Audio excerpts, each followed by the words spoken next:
Don't forget to like, share, comment and subscribe to Sayyid Saad Qadri. السلام علیکم ورحمۃ اللہ وبرکاتہ۔ ایک بڑا انٹرسٹنگ سوال کہ آپ یہ کیوں کہتے ہیں کہ دجال جو ہے وہ کسی پورٹل کے ذریعے یہاں انٹر ہوگا، اور یہ پورٹلز وغیرہ کی باتیں آپ کیوں کرتے رہتے ہیں؟ پہلے تو کبھی کسی نے اس طرح کی باتیں ہمیں نہیں سمجھائی۔ دیکھیں، جو احادیث مبارکہ کا آپ مطالعہ کرتے ہیں نا، ان احادیث مبارکہ کو اگر سامنے رکھیں تو اس کی ایک ہی سینس بنتی ہے کہ وہ کسی پورٹل میں ہی موجود ہو سکتا ہے، وہ کسی پورٹل کے ذریعے ہی آئے گا۔ اس پوری وسیع دنیا میں اللہ تعالیٰ نے اسے جہاں رکھا ہے وہ اللہ بہتر جانتا ہے۔ حضرت تمیم داری اسے ملے اور واپس آ گئے، پھر کبھی کسی سے نہیں سنا گیا کہ وہ اس سے ملا، کہ گویا اللہ کی طرف سے خاص انتظام تھا کہ حضرت تمیم داری نصرانی سے مسلمان ہوئے اسی واقعے کی وجہ سے، اور اس کے بعد ان کے ذریعے یہ پیغام اللہ نے امت تک پہنچایا، اور حضور صلی اللہ علیہ وآلہ وسلم اس سے قبل اپنے صحابہ کو یہ بات بتا چکے تھے، اور آپ صلی اللہ علیہ وآلہ وسلم نے اس واقعے کو بھی ان کے سامنے رکھا۔ اور حضور صلی اللہ علیہ وآلہ وسلم نے، لوگ پوچھتے ہیں کہ بھی آخر ہے کہاں دجال؟ تو میں نے آپ سے ذکر کیا تھا کہ وہ عراق اور شام کے درمیان نمودار ہوگا، اور ان علاقوں میں کوئی جزیرہ ہے نہیں، نہ کوئی سمندر ہے، کیونکہ وہ تو سب لینڈ ٹو لینڈ کنیکٹڈ ہیں، عراق اور شام۔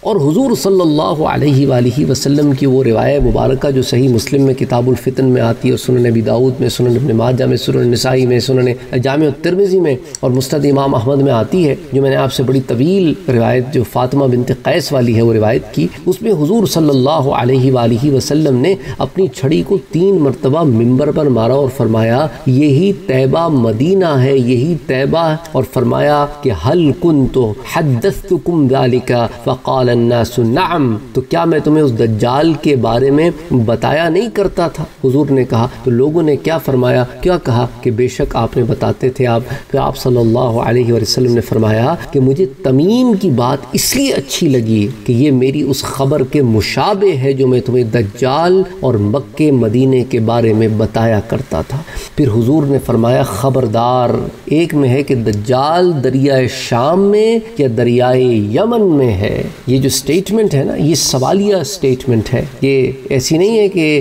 آپ صلی اللہ علیہ وسلم نے اس کو بالکل ڈسکلوز کر دیا، بڑے سوالیہ انداز میں کہا۔ پھر اس کے بعد جو دوسری بات حضور صلی اللہ علیہ وسلم نے کہی کہ نہیں، بلکہ وہ مشرق کی طرف ہے، وہ مشرق کی طرف ہے، وہ مشرق کی طرف ہے۔ آپ صلی اللہ علیہ وسلم نے مشرق کی طرف اپنے ہاتھ سے اشارہ فرمایا۔ اور پھر ایک روایت جو خراسان والی ہے وہ بھی میں نے آپ کے ساتھ ذکر کی۔ تو گویا وہ ان علاقوں میں ظاہر ہوگا، اس لیے ہم کہتے ہیں کہ دجال کا ظہور ہوگا، وہ ظاہر ہوگا، وہ موجود ہے، اللہ نے اسے زندہ رکھا ہے، وہ اپنے وقت پر ظاہر ہوگا۔ اب ظاہر ہونے کے لیے ایک ہی طریقہ سمجھ میں آتا ہے، وہ پورٹل ہے۔ اور دجال کب بنایا گیا؟ دجال ویسے تو ایک روایت اور بھی ہے، وہ میں آپ سے بعد میں کبھی شیئر کروں گا، کہ وہ بنی اسرائیل میں سے ہے اور حضرت داؤد علیہ السلام کی اولاد سے ہے۔ تو یہ تو معلوم ہو گیا کہ داؤد علیہ السلام کے بعد کا آدمی اس روایت کے مطابق، لیکن اس کے فتنے سے ہر نبی نے اپنے اپنے دور میں اپنے اپنے لوگوں کو متنبع کیا ہے، ڈرایا ہے۔ اور کس وجہ سے میں کہتا ہوں کہ دجال اس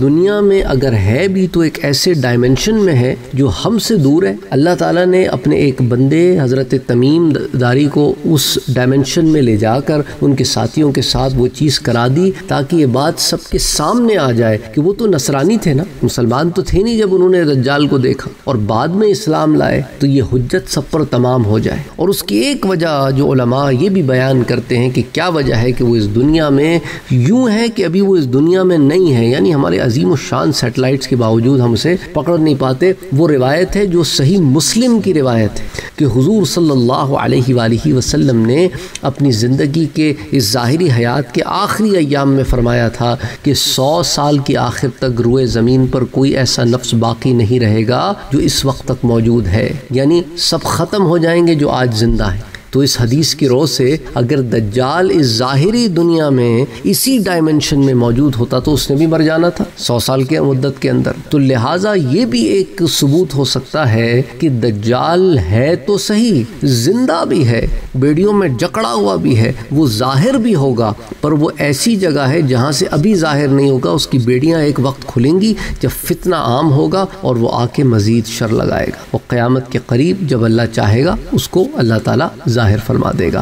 اچھا، اس طرح میں آپ کو ایک اور بات بھی بتاتا چلوں، چونکہ اب ہم بات نکل رہی ہے، تاکہ یہ بات بھی آپ کے سامنے واضح ہو جائے کہ حضرت خضر علیہ السلام کے بارے میں بھی کچھ لوگ یہ دلیل دیتے ہیں کہ دیکھو صحیح مسلم کی روایت ہے، حضرت خضر جو ہے ان کو بھی پھر وفات پا جانا چاہیے، کیونکہ حضور کی حدیث کے مطابق ہر وہ شخص جو ابھی زندہ ہے 100 سال کے بعد زندہ نہیں ہوگا۔ تو حضرت خضر کو سمجھنے کے لیے بھی ہمیں یہ پورٹلز ہی سمجھنے پڑیں گے کہ حضرت خضر کا ٹریول بھی پورٹلز کا ٹریول ہے۔ اس کی بڑی وضاحت سورہ کہف میں موجود ہے، لیکن سمجھنے والوں کے لیے اس میں نشانیاں ہیں، آج اس کو ہم نہیں کھولتے۔ پھر جب ہم پورٹلز کو ڈسکس کرتے ہوئے حضرت موسیٰ علیہ السلام اور حضرت خضر علیہ السلام کی ملاقات کو ذرا سا اور کھولیں گے، ڈسکس کریں گے نا، تو پھر آپ کو بات سمجھ میں آئے گی کہ بات میں نے کیوں کہی ہے۔ اور یہی وہ پورٹلز ہی کی دنیا ہے جس کے ذریعے رجال الغیب بھی ٹریول کرتے ہیں، اور ان کی مجالس ہوتی ہیں، اور وہ ملتے ہیں اور پھر واپس اپنی اپنی جگہوں پر لوٹ جاتے ہیں، اور خبر ہی نہیں ہوتی کسی کو۔ لیکن مسئلہ کیا ہے کہ ہم ایک ایسے دور میں جی رہے ہیں جہاں پہ لوگ کہتے ہیں جو مجھے نظر آئے گا بس وہی مانوں گا، اور جو مجھے نظر نہیں آتا اس کو نہیں مانوں گا، اور یہیں وہ مغالطے میں آ جاتے ہیں کہ ہر چیز تو آپ کو پتہ نہیں ہو سکتی نا، ہر چیز تو آپ کے علم میں نہیں ہو سکتی۔ تو اگر ہر وہ چیز جو میرے علم میں نہیں ہے میں اس کا انکار کرنے لگ جاؤں تو 99% چیزیں دنیا کی ہم انکار کر بیٹھے کہ ہمارے علم میں نہیں ہے، تو اس لیے ہم مانتے نہیں۔ تو بہرحال anyway کہنے کا مقصد ہے کہ یہ چیزیں اتنی سمپل نہیں ہیں۔